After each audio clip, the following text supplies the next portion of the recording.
고수하고 있는데 결국 폐지될까요? 그 후폭풍은 또 어떻게 될까요? 아니, 저는 좀 달라진다고. 그러니까 전당대회 결과에 따라서 좀 달라질 수 있다고 봐요. 민주당 전당대회 결과에 따라서 좀 달라질 수 있다고 생각하는 게, 김인석 만약에 전 총리가 당대표가 된다고 한다면 아마 이 보안수사권 완전 폐지와는 관련해서는 조금 지금보다는 기류가 달라질 것이다. 그러니까 이게 보안수사권이 어떤 한 정당의, 특히나 집권 여당의 이 전당대회 하나의 뭐 선명성 경쟁을 위한 도구로 쓰여버렸으니까 이게 지금 문제가 되는데, 그렇게 쓰일 문제가 아니거든요. 물론 지금은 우리가 지금 보안수사권 문제에 너무 매몰되고 있지만은, 기본적으로는 지금 형사사법 체계 자체를 굉장히 흔들어 놔버린 상황이에요. 저는 진짜 이게 소위 말하는 저는 9.11 테러에 있어서 진짜 그때 쌍둥이 빌딩에 부딪혔던 비행기랑 똑같다고 생각해요. 이런 문제들이 그라운드 제로 돼버린다. 네, 진짜로. 폐허된다. 네, 이게 진짜 이 대한민국 형사사법 체계에 있어서 그라운드 제로가 될 수 있는 거예요. 지금 민주당이라는 이 비행기가 와서 그냥 부딪혀버린 거거든요. 근데 이것도 보안수사권도 하나의 이런 논쟁이고, 그렇다고 한다면 이런 부분에 있어서 너무 가볍게 생각하는 건 아닌가. 이 정말 중대한 문제거든요. 실제 형사사법 실무에서는 이거 굉장히 중요한 문제예요. 뭐 변호사님도 훨씬 더 잘 아실 것이고, 뭐 저도 이렇게 겪고 있는 현실이지만은, 이 보안수사, 저는 개인적으로는 수사 지휘권이 있어야 한다고 생각을 해요. 뭐 근데 이제 지휘권이라는 말 자체가 좀 뭐하니까 이제 보안수사권이라는 얘기로 이제 조금 단어가 좀 바뀌었습니다만, 어찌됐든 간에 경찰과 검찰이 어떤 수사의 협업 체계가 이루어진다라는 부분인데, 이것은 아예 협업 체계를 없애버리겠다는 거잖아요. 그렇기 때문에 지금의 어찌 보면 검찰이 가지고 있는 어떤 그 수사에 있어서의 어떤 역량이라든지, 그 다음에 역사적으로 이게 수사라는 것을 오늘 갑자기 해서 AI 뭐 데이터를 집어넣어서 내일부터 이렇게 수사를 할 수 있는 게 아니잖아요. 데이터가 쌓이고 사람의 어떤 경험치가 쌓여야 되는 문제인데, 그 경험치를 바탕으로 해줄 수 있는 게 지금의 검경 어떤 수사 협력 체계거든요. 그 중에 하나가 보안수사권이고, 예전에는 수사 지휘권이었지만은, 저는 그런 부분에 있어서 민주당의 정말 당대표가 되고 싶은 분들 때문에 이 중요한 것들이 지금 민주당에 의해서 이렇게 처리가 된다는 것이, 글쎄요, 진짜 범죄 피해자가 안 돼야 되겠다라는 생각밖에는 더 이상 들지는 않아요. 진짜. 범죄 피해자가 되지 않아야겠다. 어떻게 해서든 범죄 피해자는 안 돼야 된다. 라는 생각밖에는 들지 않아요. 자기가 구제를 받을 수가 없어요. 구제를 받을 수가 없어요. 굉장히 요원합니다. 이제 앞으로 뭐 간단한, 예를 들어서 누구가 나를 때리고 뭐 누가 나를 뭐 돈을 훔쳐가고 이런 거야 1차원적인 범죄잖아요. 그렇다고 한다면 거기에 대해서는 그래도 뭐 경찰이 충분히 수사 역량이 있으니까 그 정도에 대해서는 있지만은, 아주 복잡한 금융사기라든지 대단위의 금융 범죄 피해자라든지, 아니면 오히려 진짜 가해자가 권력자인 경우라든지, 돈이 많은 사람이라든지, 이런 경우에 그 피해자는 어떻게 해야 돼요? 간단한 사건이라고 했지만 간단한 사건인 줄 알고 올린 사건이었는데 3천만 원짜리 사기 피해 사건이었는데요. 그래서 경찰이 올렸는데, 검찰의 보안수사권으로 300억짜리 금융사기 사건을 밝혀낸 적이 있지요. 그러니까요. 줄줄이요. 얘기하면 제가 경찰을 절대 폄하하는 게 아닙니다. 저는 장기적으로는 경찰이 수사권을 가져야 된다고 생각을 하는 사람이에요. 아니, 그 많은 인력 풀이 있는데 그걸 활용을 하면 수사가 더 전문화될 것이고 양적으로도 훨씬 더 커버가 되잖아요. 정말요? 지금 사건이 너무 많아서 경찰들이 일을 미루고 있다는데, 그러니까 미루면 점점 더 사건을 꼼꼼히 보는 밀도가 낮아지지 않을까요? 그러니까 그 문제를 조금 인력 보완을 한다거나, 수사 인력 보강을 한다거나, 아니면 수사의 인력에 대한 교육을 통해서 이게 수사 능력을 함양시켜야 돼요. 기본적으로.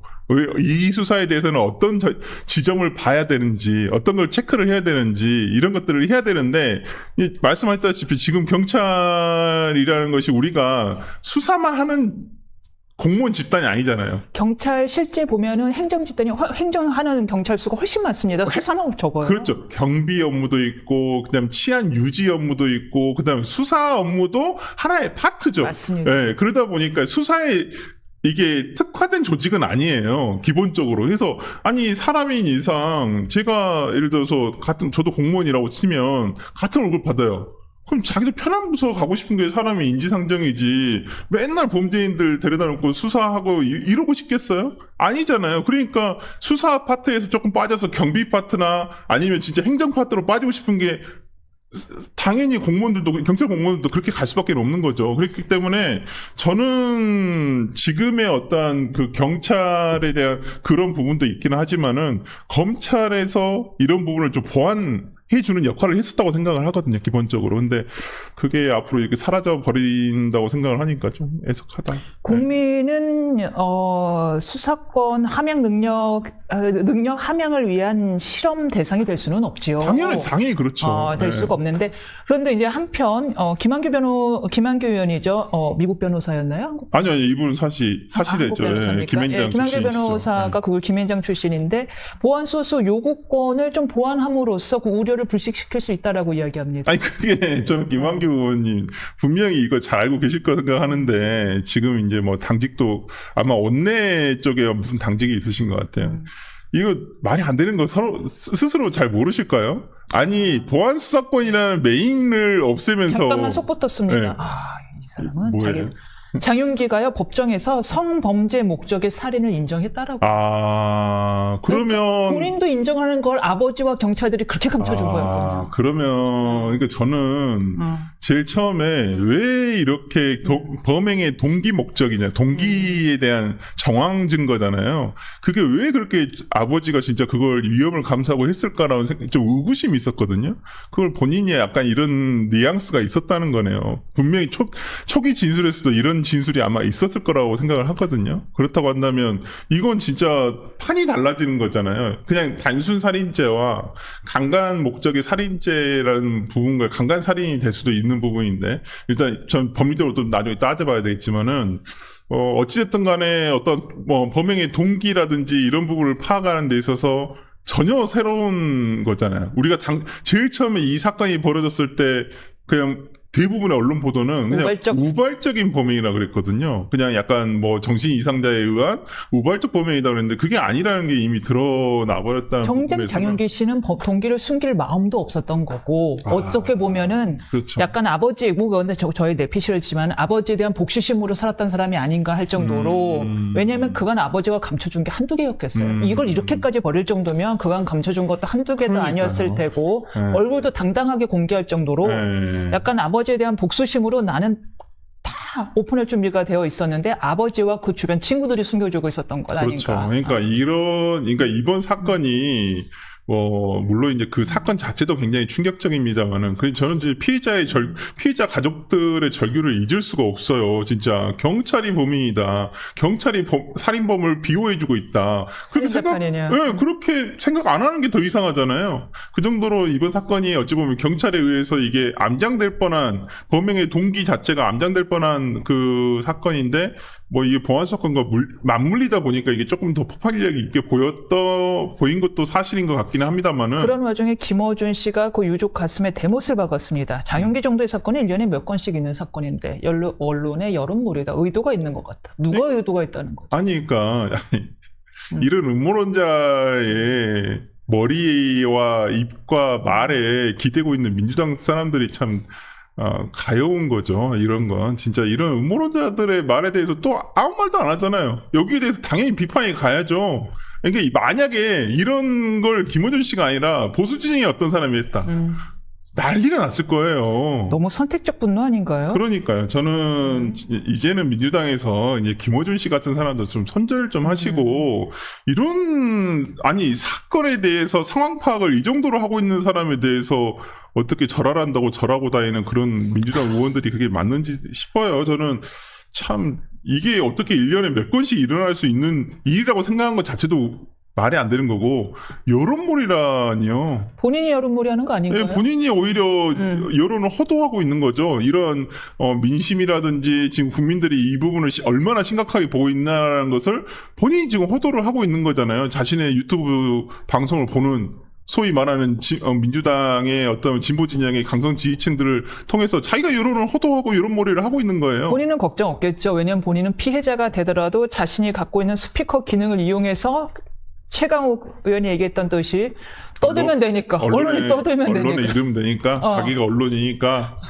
본인은 진짜 걱정 없겠죠. 말도 안 되는 최강욱 의원도 이제는 정치를 이제 안 하셔야 되겠다라는 생각이 들었어요. 이분이 뭐 조국 대표랑 어울려 다녀서 그런지는 모르겠는데 너무 무책임한 말이고, 야, 문재인 정부가 이런 사람들을 데리고 있었으니 얼마나 정말 엉망이었을까라는 생각이 들 정도인데, 아니 보안수사권을 폐지할 그 대책이라고 얘기하는 것이 겨우 언론에 이른다는 거예요? 검사가 언론에 이르면 된다? 피의사실 공표네요. 예. 아니, 검사가, 언제부터 검사가 또 언론이 검찰과 연루되는 것을 이렇게 같이 붙어 있는 것을 엄청 비판했던 사람들이잖아요. 그걸 이제 검언 유착이라면서. 뭐 그러면서 검사가 어떻게 언론에 이르라고 이걸 알리라고 얘기를 하는 것이며, 뭐 김영민 의원 같은 경우는 피해자의 뭐 적극적인 수사에 참여할 수 있는 게 지금도 있긴 있어요. 그런 제도가 아예 없는 것도 아닌데 할 수가 없으니까 현실적으로 그걸 못하고 있으니까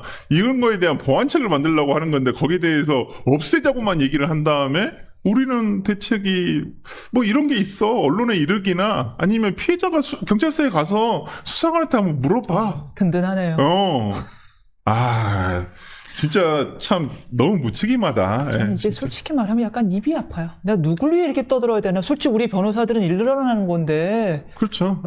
저희들이야 좋죠. 뭐 솔직히 이제는 그러면 피해자들도 무조건 변호사를 선임해야 되거든요. 그래서 변호사를 통해서도 어떻게 뭐 전방위적으로 경찰에 뭘 하든지 뭘 이렇게 할 수밖에 없는 상황이 돼버려서 정말 제가 초두에 말씀드렸다시피 범죄 피해자가 되지 않아야 된다. 그렇습니다. 진짜 입이 아프고 개인적으로 저는 보안수사권 그래 이거 아까 전 그라운드 제로라는 표현을 쓰셨는데 여러 가지 시스템이 다 망가지는 가운데 보안수사권 하나 남겨놓는다고 기둥 하나 남겨놓는 꼴인데 그거 뭐가 달라질까 하는 생각까지도 솔직히 듭니다. 그냥 없어졌어. 또 그러니까 굉장히 먹어봐야지 하나 보다. 양가적인 감정이 든다라는 게 이성적으로 당연히 있어야 한다고 생각을 하는데 그냥 감정적으로는